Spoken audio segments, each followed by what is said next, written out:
Dobro jutro, dragi gledatelji. Dobro nam došli u još jednu terapiju Power by dnevno. Nismo se vidjeli nekoliko dana. Želim vam sretan Uskrs. Problemi oko proračuna, donošenja generalnog urbanističkog plana, žetončići na sve strane, a zatim korona, potres pa smrt gradonačelnika. Tako bi mogli rezimirati posljednje 4 godine ovog saziva Zagrebačke skupštine. A u terapiji Power by dnevno HR danas razgovaramo sa SDP-ovim zastupnikom Matejom Mišićem. Dobro jutro. Dobro jutro, hvala vam na pozivu i evo da ja iskoristim priliku da svim gledateljicama i gledateljima čestitam Uskrs. Idemo na nekako aktualne stvari. Sad je najaktualnija nekako žičara Sljeme. Izgleda da se nećemo voziti tako brzo sa njom. Statika ne valja. Žičara je jedna od stvari, kao što ste rekli u ovom uvodu, od stvari koja je obilježila ovaj mandat. Dakle, 4 godine žičare, koje zapravo traje puno duže od samo ove posljednje 4 godine, traje zapravo pokazatelj kako ova gradska uprava, prvo na čelu sa gradonačelnikom Bandićem, ali znamo da je praktički sve ostalo isto i nakon smrti gradonačelnika, upravlja ovim gradom. Posljednja vožnja stare žičare bila je, ja mislim, u lipnju 2007. godine. Dakle, prošlo je gotovo 14 godina od kada nema žičare u gradu Zagrebu, odnosno nema žičare prema Sljemenu. Od tada do danas slušali smo razne priče, razna obećanja. Pa koalicijskog partnera HDZ koji je stavio još prije 6 godina u proračun grada Zagreba i to im je bio jedan od razloga zašto su glasali u proračun. Pa smo slušali priču o tome kako će nova žičara koštati 100 milijuna kuna i sada kada stavimo sve to na jedno... Skoro do milijardu kuna. Da, kada to sve sad stavimo na papiri, vidimo gdje smo danas. 14 godina kasnije, žičara i dalje ne vozi prema Sljemenu. Trošak je preko 100 milijuna eura, ide blizu, kao što ste i vi rekli, milijardu kuna. Žičara će se otplaćivati godinama. To je ono čega, nažalost, bojim se, većina nije svjesna, a to je da je za izgradnju žičare podignut kredit u iznosu od 537 milijuna kuna plus 112 milijuna kuna kamata, dakle to je već 650 plus svi oni dodatni troškovi koji su išli zbog ove statike, zbog provjeravanja. Koji su išli dodatno iz proračuna, a ovih 650 o kojima sam govorio milijuna kuna će građani grada Zagreba od ove godine, 2021. plaćati sljedećih 15 godina, svake godine ratu od nekakvih blizu 50 milijuna kuna. I što sada slušamo? Od v.d. gradonačelnice, kako će se žičara uskoro otvoriti, kako će ona biti besplatna za sve građane, iako će ti isti građani plaćati 50 milijuna kuna godine, 50 milijuna kuna godišnje. Udžbenici, besplatno zdravstvo, sve je besplatno, a ništa nije besplatno. Ali zapravo je pitanje sigurnosti. Dakle, vidjeli smo posljednjih dana u javnosti kako kotač koji zapravo pokreće žičaru na Donjoj postaji nije siguran. Na to je upozorio i moj kolega zastupnik i naš SDP-ov kandidat za zamjenika gradonačelnika Renato Petek i zbog toga se postavlja pitanje kada će se i na koji način dobiti uporabna dozvola i što će biti u konačnici od cijelog tog projekta. Jer previše novca je, moram reći, bačeno. Nisam protiv žičare, tokom cijelog mandata sam se zalagao da grad Zagreb ima jednu normalnu žičaru. USKOK istražuju taj cijeli slučaj. Da, točno, istražuju. Bila je i sjednica odbora za kontrolu prije nekoliko mjeseci, baš samo sa temom žičare, ali vidimo da i dalje ni žičara vozi, niti imamo ikakve rezultate istrage. Znači, kotači se ne kreću, nećemo tako brzo na Sljeme. Kad smo već kod bivše sadašnje vršiteljice dužnosti gradonačelnika, ona je izvukla onaj dupli pas sa Zvonimirom Šostarom. Imamo Bandića nakon Bandića, maske. Šostar je prvo rekao da ćemo svi morati nositi maske, pa sad odjedanput ne moramo nositi maske. Da, nekada u politici treba izvoditi performanse, ali ovo je bio potpuno neprimjereni performans gradske uprave i brzo prepoznat. Čak su neki prije nego što se javila v.d. gradonačelnica bili govorili o tome da će se pojaviti kao spasiteljica građana koja će preuzeti vođenje stožera i to se u konačnici i dogodilo. Ali nemojmo zaboraviti to da je informaciju o tome da će stožer civilne zaštite na čelu sa zamjenicom Oliverom Majić predložiti nošenje maski na otvorenom I prije same presice o tome su obavijestili v.d. gradonačelnicu Jelenu Pavičić-Vukičević, koja se kasnije opravdava kako ona taj mail, eto, nije vidjela. Dakle, donosimo... Gospođa Majić kaže da je čak i fizički nije dobro nakon svih ovih napada. Zaista u taj dio ne bi volio ulaziti, ali samo mislim da je tu jedna stvar važna. Nisam epidemiolog, neću ulaziti u opravdanost određenih mjera. Međutim, epidemiološka situacija u Zagrebu u odnosu na druge županije nije najgora. Čak i u apsolutnim brojevima postoje županije koje imaju veće brojeve od grada Zagreba. Planiraju uvesti mjeru koja nije ni u jednom trenutku pandemije koja traje godinu dana uvedena ni u jednoj županiji u Hrvatskoj. Dakle, obvezno nošenje maske na otvorenom, neovisno o tome može li se držati razmak ili ne. I to kao nisu iskomunicirali sa glavnom odgovornom, a to je v.d. gradonačelnica Jelena Pavičić-Vukičević. Ja u to zaista ne mogu vjerovati.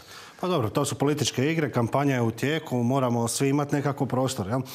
Evo, kad smo već kod svih tih kampanja i političkog prostora, vi ste jedan od rijetkih zastupnika u Gradskoj skupštini koji je bio na svih 39 sjednica. Mislim, ja znam da se to samo onak može provući kartica i otići, ali bili ste na svih 39 sjednica. Kako gledate na ove 4 godine? Mislim da treba tu uzeti nekoliko okolnosti. Dakle, kada se gleda čisto statistički, većina zastupnika je bila na svim sjednicama, odnosno na onoliko sjednica na koliko su bili u mandatu. Jer jako puno zastupnika se mijenjalo tokom mandata. Međutim, dobar dio zastupnika je znao doći se potpisati, pa malo provesti u skupštini, ali evo, ja sam se trudio da kad god traje sjednica Gradske skupštine, da budem tamo i da aktivno sudjelujem u radu. Kad govorimo o ovom mandatu, bio je vrlo dinamičan mandat. Nemojmo zaboraviti da koalicija koja je započela mandat u odnosu na onu koja je završila se promijenila za 5 zastupnika. Nekoliko je okolnosti koje je obilježilo ovaj mandat.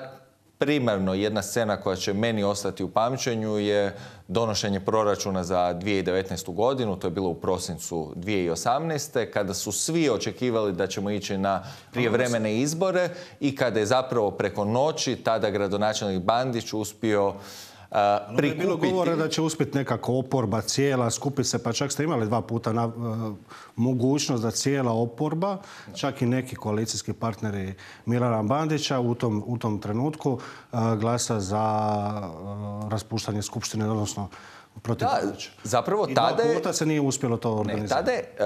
Tada je stranka, dakle, za srušiti skupštinu je bilo nužno, moglo se izglasati nepovjerenje predsjedniku skupštine, ali vrlo je jasno, jer smo raznorodna oporba, da ne bi uspjeli imenovati svog predsjednika skupštine, ali ono što je svima bio cilj, da ne prođe proračun i da se ide na nove izbore za Gradsku skupštinu.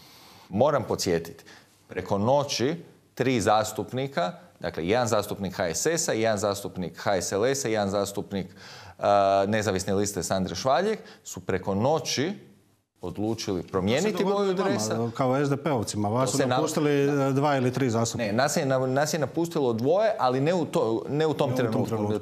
To je bilo znatno ranije i tada oni nisu držali većinu. Tada su oni bili nekakav dodatak na većinu, ajmo to tako reći, bez obzira što, da se razumijemo, maksimalno osuđujem na bilo kojoj razini, radilo se o Hrvatskom saboru, Gradskoj skupštini, ljude koji ne vode politiku na kojoj su izabrani. Građanima sad malo objasniti, njima i ta skupština, naravno i Sabor, ali pogotovo zbog Bandića ta skupština izgleda kao da vi svi tamo dižete ručicu, svi ste vi žetončići, nešto malo govorite kontra njega, on vas pusti. Kako njima objasniti što je se stvarno tamo događalo, radilo? Da usporedimo u odnosu na ranije mandate. Do sada, razgovarajući s kolegama koji su ranije sjedili u Gradskoj skupštini, sjednice skupštine su trajale 1 dan. Dakle, ujutro počnu, na večer završe. Mi u ovom mandatu ne znam jesmo li 2-3 sjednice odradili u jednom danu. Danas sjednice Gradske skupštine traju po 3-4 dana gdje se raspravlja o praktički svim temama koje su važne za građane Zagreba. Mi kao oporba, naravno, imamo pravo predlagati, predlažemo. Često se to automatski odbija od strane vladajućih. Daću vam jedan primjer iz nedavne prošlosti, prijedlog SDP-a da se građanima koji žive u stambenim kontejnerima nakon potresa plate računi za struju. točka koju je SDP stavio na sjednici u veljači ove godine, kada je odbijena od strane HDZ-a i Stranke rada i solidarnosti, da bi mjesec dana kasnije v.d. gradonačelnica došla sa potpuno istim prijedlogom, dakle, refundacija za plaćene troškove i daljnje plaćanje računa za struju ljudima koji žive u kontejnerima. Njih zaista u gradu Zagrebu nema puno, to je 64 obitelji i to nije veliki trošak za grad Zagreb. Sve su to argumenti koje smo davali tada vladajućoj većini, odbili, mjesec i pol dana kasnije dolaze na sljedeću sjednicu sa istim prijedlogom koji, naravno, da smo glasali za, usvojili smo ga jednoglasno, ali sada, posljednjih dana, v.d. gradonačelnica odlazi po rubnim dijelovima grada Gornja Dubrava, Sesvete, Podsljeme i piše na službene stranice grada kako je na njenu inicijativu to osigurano. Pa mislim, to je toliko lažno izvrtanje činjenica da bez obzira što evo jesam već nekoliko godina u politici, te stvari nikada neću moći shvatiti i prihvatiti. Ali to je politika, to tako smo više manje svi navikli. Je li Skupština poslužila svoje svrsi? Apsolutno. Apsolutno. Pa pazite, da nije bilo gradske skupštine, da nije bilo oporbe koja je bila glasna, danas bi vjerojatno se gradio Manhattan na mjestu hipodroma, koji je na svu sreću i danas ovdje.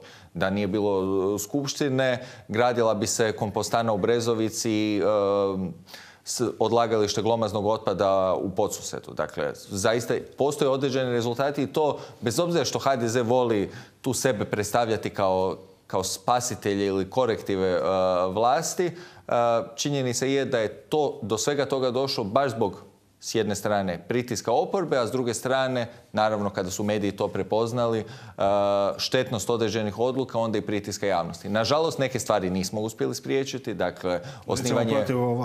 Sad se govori o obnovi koja uopće nije još ni počela, Zagreb je već godinu dana. Sami ste rekli da bi obnova ovim tempom mogla koliko trajati? 150 godina? 195 godina. 195 godina. Zašto?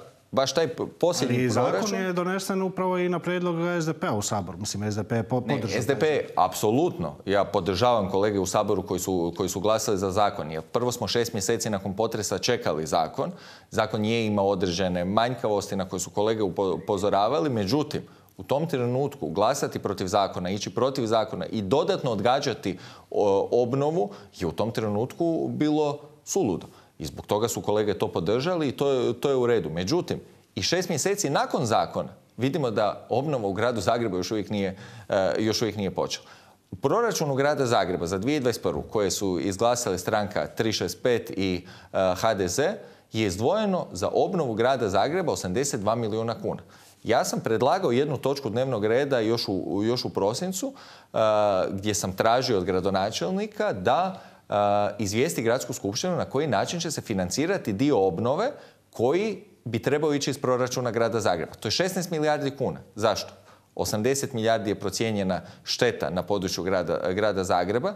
Po zakonu o obnovi 20% pokriva jedinica područne samouprave, u ovom slučaju grad Zagreb, što je 16 milijardi kuna. I mi vidimo paralelno 82 milijuna kuna u proračunu. Zaista, ako ćemo mi svake godine 82 milijuna kuna izdvajati iz proračuna, točno 195 godina će nam trebati da obnovimo Zagreb nakon potresa, što je naravno potpuno suludo i naravno da očekujem tu da nova gradska vlast će tome pristupiti na drugi način. Nećemo sad ulaziti u kampanju i izbore, ali sudeći po svemu, bit će teško sastaviti većinu u skupštini, neku novu većinu. Ako preslikamo ovu današnju s ovim današnjim strankama, pa ja ne mislim... Nakon Bandića nema baš osobe koja može to tako organizirati lako. Pa ja ne mislim da će biti teško složiti većinu prateći trenutna istraživanja javnog mijenja koje su naravno samo istraživanja.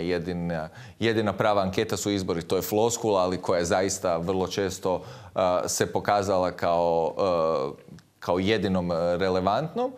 Bi zaista stranke trenutne opozicije trebale dobiti i mjesto gradonačelnika i imati vrlo komotnu većinu u gradskoj skupštini. Ja očekujem zaista da će do toga doći, da neće ostati prostora... normalno održavati. Tako je, da neće ostati prostora HDZ-u, Stranci rada i solidarnosti i pripadajućim strankama koje su dio mandata sada provele u opoziciji, ali zapravo praktički se ponašale kao pozicija, omogućiti im da sastave većinu u gradskoj skupštini i siguran sam da niko od njih neće biti niti novi gradonačelnik Zagreba.